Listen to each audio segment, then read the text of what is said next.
My name is David Carson. I am a 1994 graduate of the Rochester Institute of Technology.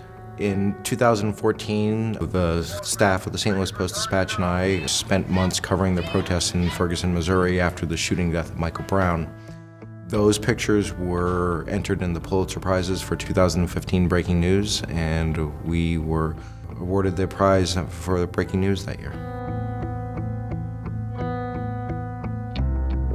When I think about our Pulitzer Prize entry, I think about how weird it was that so often you are, hundreds of miles or thousands of miles away from home when you're covering this. But for me, I was covering an event that the whole world was paying attention to 10 miles right outside our door. That was weird to go out in the streets and be covering these real intense protests at night and then come home and have to cut the lawn or take your kid to school or do these domestic things, then go back out and put on a bulletproof vest and go cover these protests again. So that was really unusual.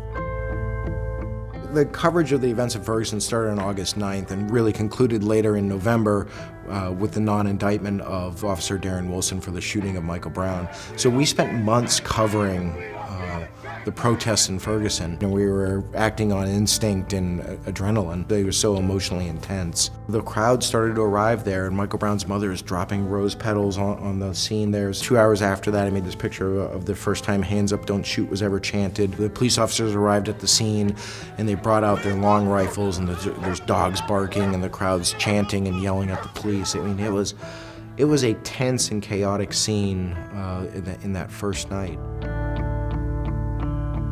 What was going on that was different is that this conversation on social media was drawing people into the scene.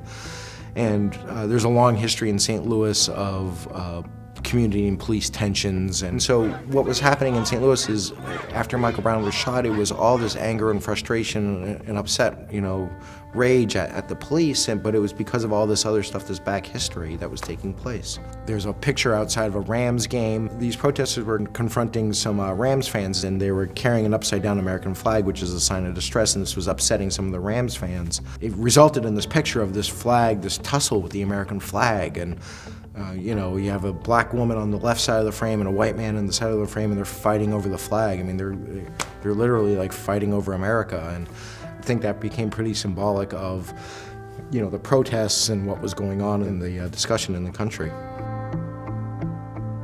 What really set our coverage apart from other media outlets' coverage is that we had local connections with the community and with the police, and we knew our community better than these journalists parachuting in from out of town, and so we were able to tell the stories quickly and knew who was in our community and what made our community tick and who to ask to get access to things. And so we asked for a ride-along with the St. Louis County Police Tactical Team. We'd been covering this for about a week, and we were asking ourselves, what aren't we covering, what aren't we showing? And we said, well, I don't know if we've shown how the police are experiencing this. We have not seen it from their side. We keep photographing at the police, but we haven't photographed from behind the police line. We covered church services, we covered people at home with their kids, we covered art projects that were taking place at school to help kids deal with how they were going to process these events that were taking place in their neighborhood. And we tend to do this because we love what we do as photojournalists, and we love telling stories.